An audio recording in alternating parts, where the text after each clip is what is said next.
What's up everyone, it's Kelly and today I've got another swatch and review for you. By the way, I know I have changed my hair color, just a slight change from black to this neon pink kind of color. If you're curious to see more about that, I do have a video on my second channel, my vlog channel, and you can join me in the process of getting my hair done this color. So check that out if you're interested, but that's not what today's video is about. Today we are talking about OPI. I have their Infinite Shine Make Em Jelly collection, and if this sounds familiar to you, that might be because I did recently do a review of their Make Em Jelly collection for summer 2025, but they do have a separate longwear line called Infinite Shine, and they actually have 12 separate colors in the same collection, and they're all the same theme, but the Infinite Shine polishes are, like I said, their longwear line, and they're meant to be a little bit shinier and more gel-like. So I figured I would do a separate review on these. In this collection, we have mostly cream finishes, a few in that jelly formula, and then we also have 4 glitter toppers.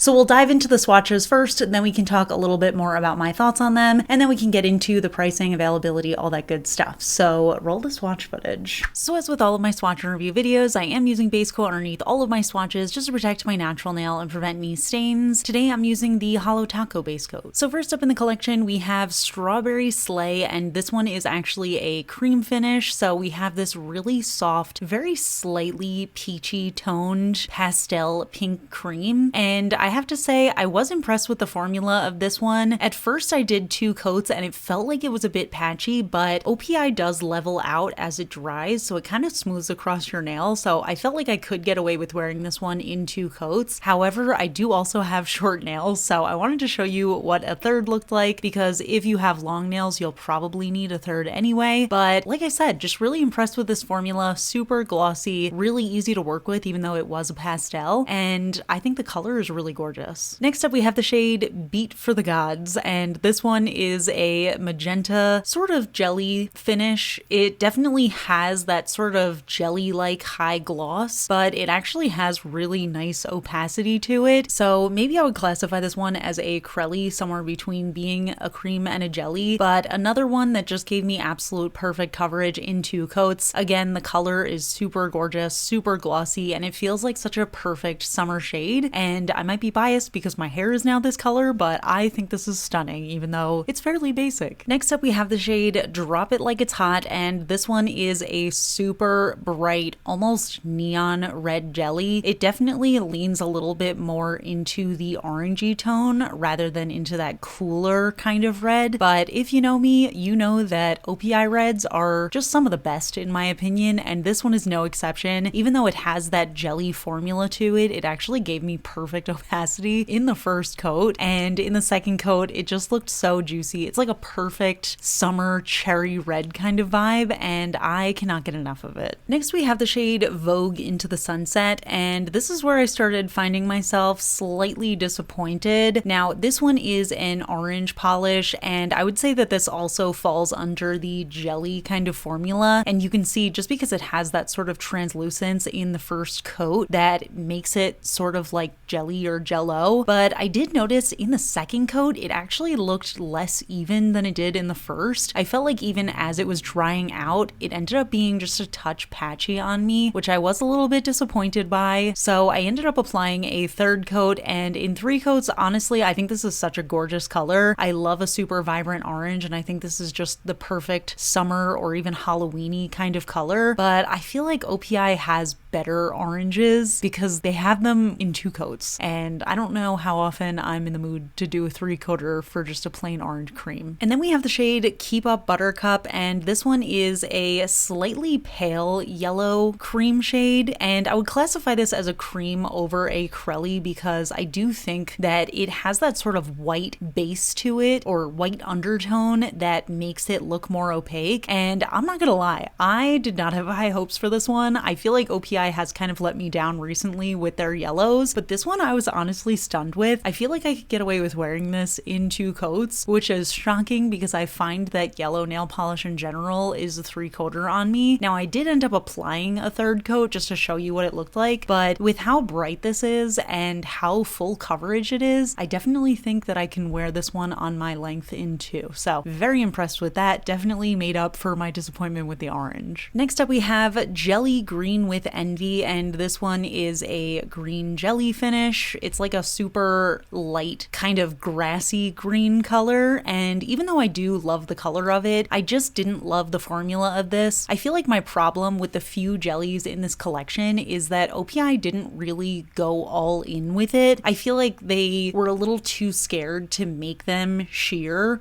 or like the way that the red polish is, and this to me, I don't know, it just didn't feel great on application, but because it is self-leveling, I did end up managing 2 coats, but if your nails are any longer than mine, I feel like you're gonna need 3 for this one. Next up, we have the shade It's in Your Jeans, and this one is a really beautiful, slightly deeper sky blue kind of cream shade. Again, this is one of the more opaque ones. I was really impressed with the coverage in the first coat, but I did need 2 for full coverage on my nails, and I thought this one was gorgeous. It feels very similar to the type of blue that OPI does often, but I will say this one is a little bit deeper and darker, so I feel like that makes it a color that works for multiple seasons, which I really appreciate. And then the last of the cream and jelly polishes is this one, Drop to the Florchid. And I have to say, this is my favorite pun of the bunch. I feel like sometimes OPI has been disappointing me recently with their puns, but this one is definitely great. This one, as you could guess, very soft orchid pink jelly shade, and this was another one that I just didn't love because I felt like it was kind of milky, but like in a patchy way, and I feel like it could have evened out a little bit better. I found that the more translucent polishes seemed to look more level on my nails, and that's what I'm talking about with these OPIs. I just feel like they're either too much cream or too much jelly when they're mixing that type of formula together. I think it looked really pretty in 3 coats, and it almost has a little bit of like a wedding feel to it, but I don't know. This one is just not my total favorite. Moving on to the toppers, this first one is called Servin Pink, and this one is a very light pink metallic glitter topper. So we have these teeny tiny micro glitters, and then we have slightly bigger ones as well as just regular small hex glitters, and they're all in this very pale pink color. But I will say, for the most part, I do think these looked a little bit more on the silvery side. I was curious to see this one over Drop to the Florchid, and I did notice that there's this very, very slight pink stain to the glitter base, which is actually the case for all of the toppers in this collection. And I'm not gonna lie, I actually do like that. I think it adds a little bit of depth, and I think that this color combo is absolutely stunning. It feels like, I don't know, it's kind of reminding me of like ballet vibes. I don't know why, I've never done ballet, but that's kind of the vibe I'm getting. I was curious to see this in a jelly sandwich because I wanted to know how Drop to the Florchid worked as a jelly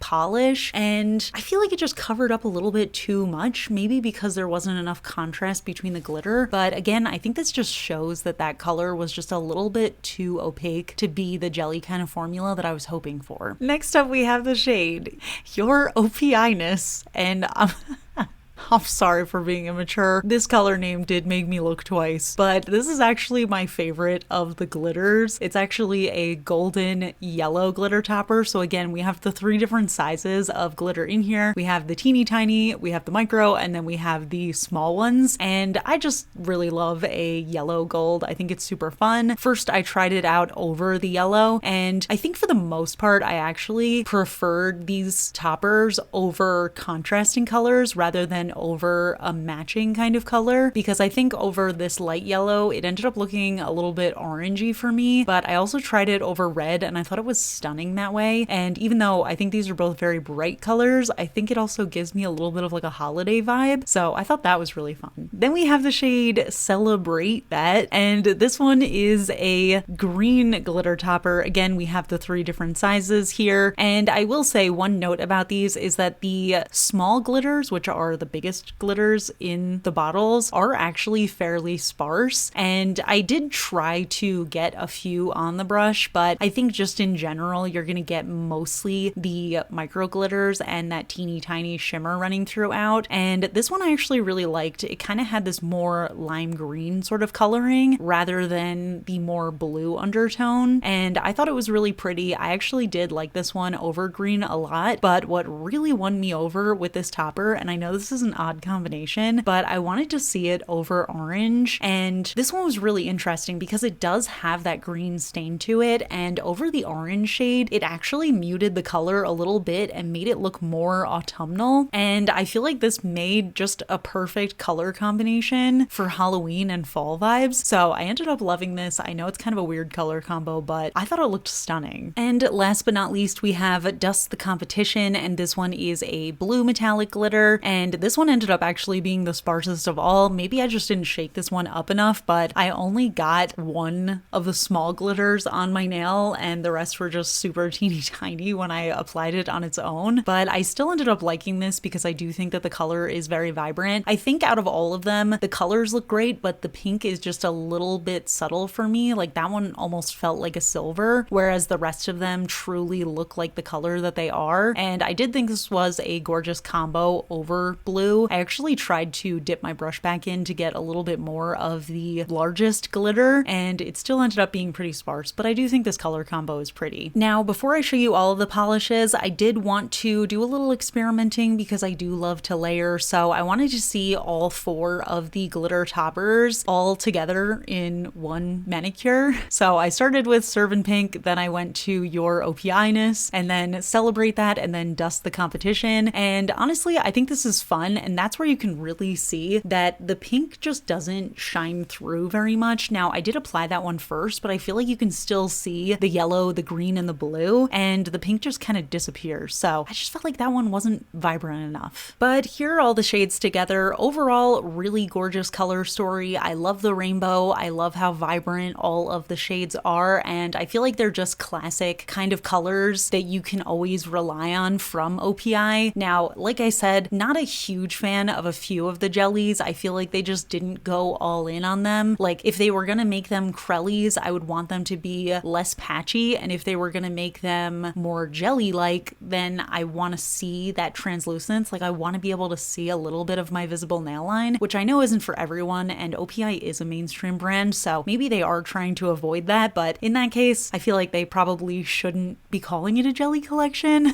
But that being said, I did really enjoy these, and I thought the colors were super gorgeous, and I actually really did like those toppers. Even though I'm making fun of the pink a little bit, I still think it's super pretty, and it is very subtle, but in an elegant way. I think these would be really nice for glitter gradients, or just as subtle, simple toppers, just to kind of enhance an existing manicure. So those are the polishes, and overall, I did mostly enjoy these. I think there were a few that were a little bit of a miss for me. I feel like they kind of overstated the amount of jelly-like formula we were gonna get, which I'm honestly fine with because I don't think that their jelly formula is great. I do think, however, that their red jelly is incredible. I think that that should be how all of the formulas are, and I think that would be really cool. But yeah, overall, I feel like there's just a little bit something missing from the jelly formula for me. However, I did love this rainbow of colors. I thought it was fun to have the matching toppers, and I do really like the Infinite Shine formula. I think it's really creamy and honestly kind of like juicy, if that makes sense. So it is really nice to wear on the nails, although I will say, personally, I don't notice a difference between the longwear and their regular line, just because I don't usually wear my nail polish for that long, but I have been meaning to do a video comparing how long the Infinite Shine lasts on me versus their regular polish, so I will eventually do a video on that. Like I said, overall, I did really enjoy these. I think it's just another set of classic staple colors from OPI, and I always appreciate them doing little rainbows like this for summer. I think it's just a fun time. So now let's get into pricing and availability. All these polishes come in the 15 milliliter Infinite Shine bottles. They are the same as the regular OPI bottles. It's just that they have a silver cap instead of the black cap, and they are more expensive than the regular polish line. So I get mine from Beyond Polish, which is a nail polish retailer, and the Infinite Shine polishes there retail for $11 USD each. I also do have a discount code, so you can use the code KELLI to get 10% off your order there. So I will link that down below, but I'm curious to hear your thoughts. What do you think of this collection? How do you think it compares to the regular line of Make Em Jelly polishes? And are you planning on picking any of them up, or have you already? Let me know in the comments. We can chat about it. And if you enjoy my swatch and review videos, please hit that like button. It really helps me out. It lets me know I'm doing a good job. If you're not already subscribed to my channel, I would really appreciate if you could subscribe. I love you all, and I will see you all in my next video. Bye. I have stumbled across a list of very silly would you rather questions, so I'm going to start going through those. This first one is, would you rather have to hiccup every 10 minutes for the rest of your life, or for the rest of your life, have one unexpected sneeze per day that launches you 2 feet into the air? Honestly, what an absurd question. But I think I've said in a fun fact before, hiccuping is my least favorite thing. I hate it. It could ruin my day if I get the hiccups. And I know that's dramatic, but for some reason, just the feeling of hiccuping is in my top 10 worst feelings. I hate the sensation of hiccuping. I hate that it doesn't go away. It is the worst. I don't think I could handle the rest of my lifetime hiccuping every 10 minutes. So I guess I would have to choose one unexpected sneeze that launches me 2 feet in the air every single day. I could try to time it with things, or I could try to make myself sneeze. Like if I'm really trying to reach something that's high up, I think I could probably work around it, but I definitely hate hiccuping. I don't know why. It's just something that bothers me a lot. I have some friends that hiccup all the time, and I'm like, I don't know how you're not furious and just like wanting to go home right now, because I don't know, it's just my least favorite feeling.